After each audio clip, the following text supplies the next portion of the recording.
So today I'll be going over uh, a essay on Edward, how to write one paragraph on the character of Edward and how he is presented in either Act 1 or uh Act 2. I'll pick the one I want to analyze the most, and if you get this tutorial to some amount of likes, then I will upload another video, perhaps discussing Edward, how Edward is presented in Act 2. But here I've included some key vocabulary that you might need. So exploits, parallel scenes, etc. And then I've also got a checklist for you. Here's a checklist for your paragraph. So in my case, if you just include a good vocabulary, good analysis, and then link to the other part of the play, and write the writer's purpose, and maybe include context. Context varies on in terms of examples, but if your examples require you to write context, you could include that as well. If you get all of these done, you should have a good paragraph. So here is the vocabulary list. It's just 3 words, to be honest, but there'll be more in the paragraph which I will show you, and you can just make a note of this. And I will now show you some quotation analysis on Edward's character. Okay, so here is some analysis of Edward's character in Act 2. So I hope you are able to read this handwriting.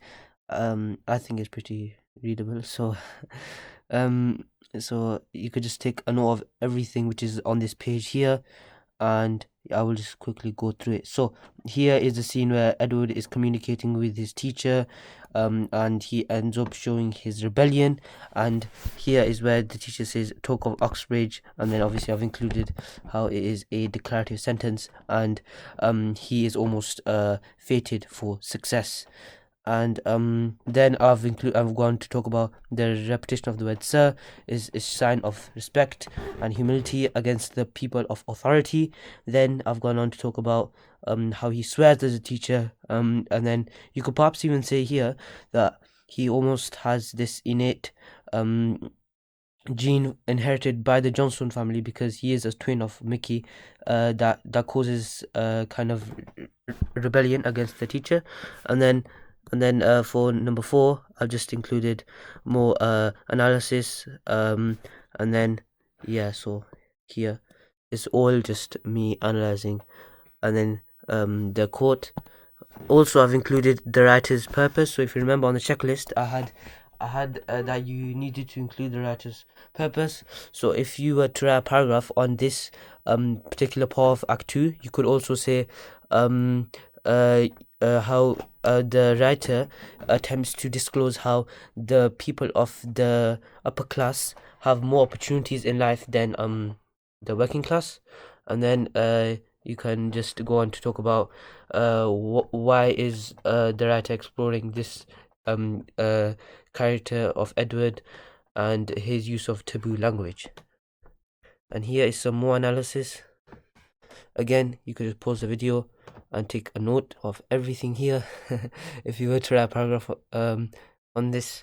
So I've got on the title, this is the part where there is a parallel school scene and the interaction with Mrs. Lyons. This is obviously the part where Miss Lyons finds out that Edward has done wrong in school by acting against his teacher. Then we have him as reunited with Mickey. So I've included some more analysis here. I've included some quotation analysis where there is analysis of his song. If you let me just zoom into that. I don't think we need that. 1 second. So here is my analysis of the song. Typical experiences of growing up, perhaps wanting to be like each other, and then you could say that he almost disregards his privileges which he has, and he's almost ungrateful for them. And then you can ignore Mickey, because this paragraph is not about Mickey, it's about Edward. And then I've included some analysis here about Mickey and Edward. So earlier friendship, brother bond, and then you compare that to experiences of growing up. So you could almost compare that friendship from Act 1 to Act 2. Remember, I had on the checklist that if you compare and make links to the wider parts of the play, you're more likely to get the higher marks. So yeah, so let me just give you. So this is obviously the ending. 1 second, let me just give you this is before Edward is age 18 and he's about to leave for university, and he just tells Linda. So you could write a paragraph on this, but I personally wouldn't recommend it. There's not really much you could say about it, but if you want to say, if you prefer writing a paragraph on this scene, again, I've got analysis here. I will just show you the main paragraph. So here is this part of my analysis, and this is the final quotation analysis I have for you. So you could just pause the video and just screenshot it, just take notes of it, and then just apply it to your own paragraph.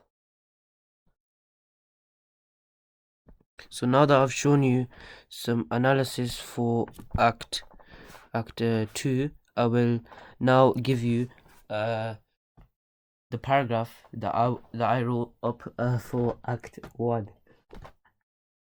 And then you could just take this paragraph and perhaps apply it to exam, or take some ideas from this paragraph. Again, don't completely plagiarize it. You will get in trouble for that. So here is the paragraph. 1 second. So here is the paragraph that I've given you here. So I'm just gonna go through it. I recommend you take ideas from this paragraph and apply it to exam, because this is a very, very high standard quality paragraph which I have typed to myself. So here I've included at the start an introduction, just to tell the examiner what I will be exploring about Edward and his character, and I've wrote that I even given some background context of his character. So I've even said he's brought up in a upper class environment where he's given opportunities and he's more privileged. And then I've even given his the main message of the writer by portraying Edward's character.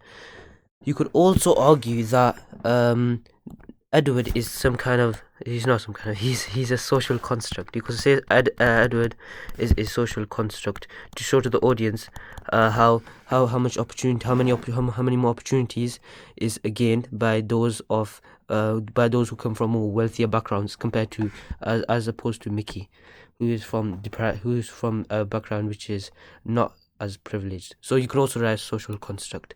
Then I move on to my main paragraph for Act 1, where I talk about him in his youth, when he was 7 years old, so in his childhood.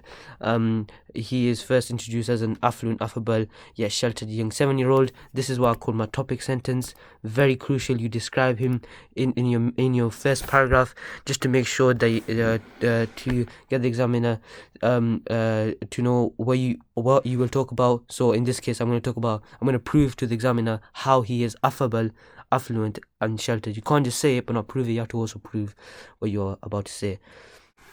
Then I've contextualized my quote.